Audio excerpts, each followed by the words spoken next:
ಎಲ್ಲರೂ ಸೇರಿ ಇವತ್ತು ಅವರನ್ನು ಅಭಿನಂದಿಸುವ ಮೂಲಕ ಪ್ರತಿಯೊಬ್ಬರ ಮನಸ್ಸಿನಲ್ಲೂ ಸಂತೋಷ ಉಂಟು ಮಾಡ್ತಾ ಇರ್ತಾರೆ ಕ್ಷಣಗಳನ್ನ ಕಣ್ ತುಂಬಿಕೊಳ್ಳೋಕೆ ನಾವೆಲ್ಲ ಕೂತಿದ್ದೇವೆ.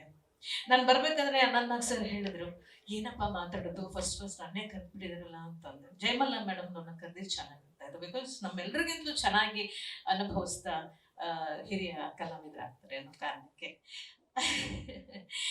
ಸೊ ಅನಂತ್ ನಾಗ್ ಸರ್ ಅವರು ನಮ್ಮೆಲ್ಲರಿಗೂ ಹೇಗೆ ಪರಿಚಿತ, ಹಾಗೆ ದೇಶದಲ್ಲೂ ಕೂಡ ಅತ್ಯಂತ ಜನಪ್ರಿಯ ಕಲಾವಿದರಾಗಿ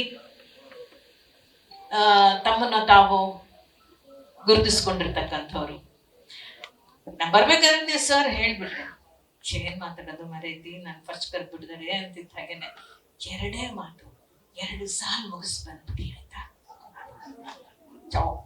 ಅನಂತ್ ನಾಗ್ ಅವ್ರ ಬಗ್ಗೆ 2 ಸಾಲಲ್ಲಿ ಮಾತಾಡಿ ಮುಗಿಸುವಷ್ಟು ಸಣ್ಣ ಸಾಧನೆ ಏನು ಅಲ್ಲ ಅವ್ರದ್ದು.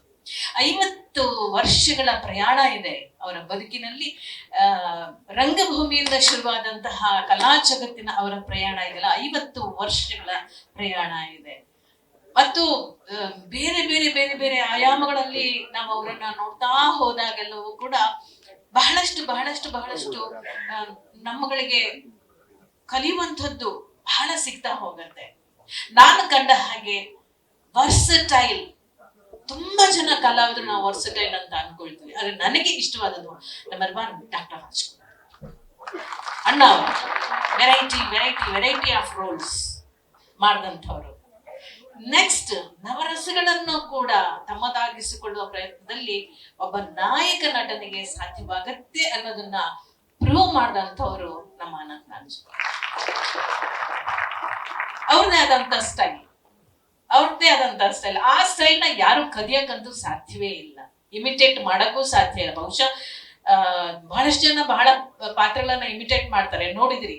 ಬಟ್ ಅನಂತ್ ನಾಗ್ ಅವರದನ್ನ ಇಮಿಟೇಟ್ ಮಾಡಿದ್ದನ್ನ ನಾವೆಲ್ಲೂ ನೋಡ್ಲಿಕ್ಕೆ ಸಾಧ್ಯ ಆಗಿಲ್ಲ.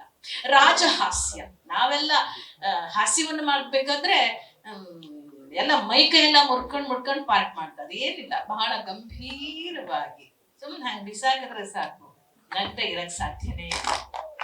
ಅಷ್ಟು ನಮ್ಗಳಿಗೆ ಒಂದು ಒಳ್ಳೆಯ ನಟನೆಯನ್ನ ನಮ್ಗಳಿಗೆ ಕೊಟ್ಟಂತ ಅನಂತ್ ನಾಗ್ಜಿ ಅವರು.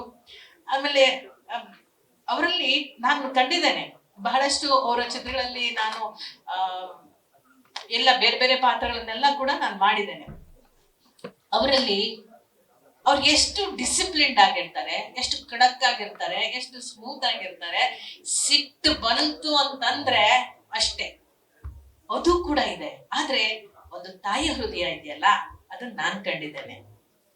ಮತ್ತೆ ಒಬ್ಬ ಕಲಾವಿದರು ಅಥವಾ ತಂತ್ರಜ್ಞರು ಏನಾದ್ರೂ ಸ್ವಲ್ಪ ನೋವನ್ನ ಪಡ್ತಾ ಇದ್ರೆ ಇಮ್ಮಿಡಿಯೇಟ್ ರೆಸ್ಪಾಂಡ್ ಮಾಡುವಂತಹ ಒಳಗೆ ಪ್ರತಿಭಟಿಸುವ ಮನೋಭಾವ ಇದೆಯಲ್ಲ, ಅದ್ ಯಾರೇ ಆಗಿರ್ಲಿ, ಅದು ಪ್ರೊಡಕ್ಷನ್ ಮ್ಯಾನೇಜರ್ ಆಗ್ಲಿ ಅಥವಾ ಬೇರೆ ಯಾರೇ ಪ್ರೊಡಕ್ಷನ್ ಸಂಬಂಧ ಪಟ್ಟಂತವ್ರಾಗಿರ್ಲಿ, ತಕ್ಷಣವೇ ಸರಿ ಮಾಡಿ ಅವ್ರನ್ನ ಕರೆದು ಅವ್ರಿಗೆ ಮುಖದ ಮುಂದೆ ಮಾತಾಡಿ ಇನ್ನು ನೆಕ್ಸ್ಟ್ ಮಿನಿಟ್ ಅಲ್ಲಿ ಅದು ಸರಿ ಆಗಿರ್ಬೇಕು.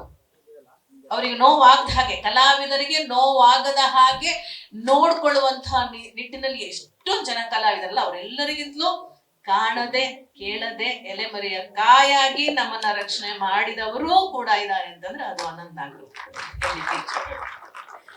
ಸೊ ಹಾಗಾಗಿ ಅವರು ಇವತ್ತು ಈ 50 ವರ್ಷಗಳ ಸಾಧನೆಯಲ್ಲಿ ಅದೆಷ್ಟೋ ಚಿತ್ರಗಳನ್ನ ಮಾಡಿದರೆ, ಕನ್ನಡ, ಕೊಂಕಣಿ ಮತ್ತೆ ಹಿಂದಿ ಹೀಗೆಲ್ಲ ಮಾಡ್ಕೊಳ್ತಾ ಬಂದಿದ್ದಾರೆ. ಅವರ ಫಸ್ಟ್ ಫಿಲ್ಮು ಶ್ಯಾಮ್ ಬೆನ್ಗಲ್ ಅವ್ರದ್ದು. ಸೊ ಅಲ್ಲಿಂದ ಇಲ್ಲಿವರೆಗೂ ಕೂಡ ಸುಮಾರು 300 ಚಿತ್ರಗಳು ಹತ್ತತ್ರ ಬಂದ್ಬಿಟ್ಟಿದ್ದಾರೆ.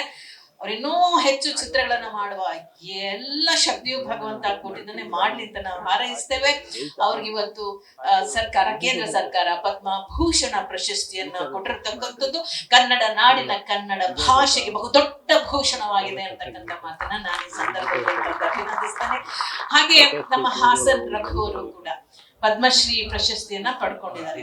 ಜೀವನದಾದ್ಯಂತ ಅವರು ಸಾಹಸ ಕಲೆಯಲ್ಲೇ ಬಹಳ, ನಿಮಗೆ ಗೊತ್ತಿದೆ ಟೆಕ್ನಿಷಿಯನ್ಸ್ ಅಂತಂದ್ರೆ ಎಷ್ಟು ಕಷ್ಟಧಾರಿಗಳು ಅನ್ನೋದು ನಿಮ್ಗೆ ಖಂಡಿತವಾಗ್ಲೂ ಗೊತ್ತಿದೆ. ಅದರಲ್ಲೂ ಫೈಟರ್ಸ್ ಅಂತಂದ್ರೆ ಅವರ ಪ್ರಾಣವನ್ನೇ ಒತ್ತು ಇಟ್ಟು ಈ ಚಿತ್ರರಂಗದಲ್ಲಿ ಕೆಲಸ ಮಾಡ್ತಿರ್ತಕ್ಕಂಥ ಒಂದು ಕಲೆ. ಸೊ ಅಂತಹ ಕಲೆಯಲ್ಲಿ ಎಷ್ಟೋ ಜನ ಮಹಾನುಭಾವರು ಕೆಲಸ ಮಾಡಿ ಹೋಗಿದ್ದಾರೆ. ಆದ್ರೆ ಹಾಸನ್ ರಘು ಅವರು ಆ ಕೆಲಸಗಳನ್ನ ಮಾಡ್ತಾ ಮಾಡ್ತಾ ಮಾಡ್ತಾ ಮಾಡ್ತಾ ತಮ್ಮ ಛಾಪನ್ನ ಗುರುತುಗಳನ್ನ, ಹೆಜ್ಜೆ ಗುರುತುಗಳನ್ನ ಮೂಡಿಸೋದ್ರ ಮೂಲಕ ಬಹಳ ವಿಶೇಷವಾಗಿ ಸಾಹಸ ಕಲೆಯನ್ನ ಒಂದು ಸಂಸ್ಥೆಯನ್ನೇ ಮಾಡಿ, ಒಂದು ಶಾಲೆಯನ್ನೇ ಮಾಡಿ, ಅವರ ಕಲೆಯನ್ನ, ಅವರು ಕಲಿತ ವಿದ್ಯೆಯನ್ನ ಮತ್ತೊಬ್ಬ ಮಕ್ಕಳಿಗೆ ಅದನ್ನ ಹಂಚುವಂತಹ, ಮುಂದಿನ ಪೀಳಿಗೆ ಕೊಡ್ತಕ್ಕಂತಹ ಕೆಲಸ ಇದೆಯಲ್ಲ, ಅದನ್ನ ಯಾರಾದ್ರೂ ಮಾಡ್ತಾ ಇದ್ರೆ ನಮ್ಮ ಮೊದಲನೇ ವ್ಯಕ್ತಿ ನಮ್ಮ ಚಿತ್ರರಂಗದಲ್ಲಿ ಹಾಸನ್ ರಘು ಅವರು. ಸೊ ಹಾಗಾಗಿ ಅವರಿಗೂ ಕೂಡ ನಾನು ಈ ಸಂದರ್ಭದಲ್ಲಿ ಅಭಿನಂದನೆಯನ್ನ ಸಲ್ಲಿಸ್ತೇನೆ. ನಾವೆಲ್ಲರೂ ಸಂತೋಷಿಸುವ ಕಾಲದಲ್ಲಿ ಹೆಚ್ಚು ಮಾತನಾಡೋದಿಲ್ಲ, ಇಷ್ಟಕ್ಕೆ ನಾನು ಮುಗಿಸ್ತೇನೆ. ಅನಂತಾಕ್ಷಿ ಅವರೇ, ನಿಮಗೆ ಭಗವಂತ ಇನ್ನು ಹೆಚ್ಚು ಆಯುಷ್ಯ ಆರೋಗ್ಯ ಕೊಡ್ಲಿ.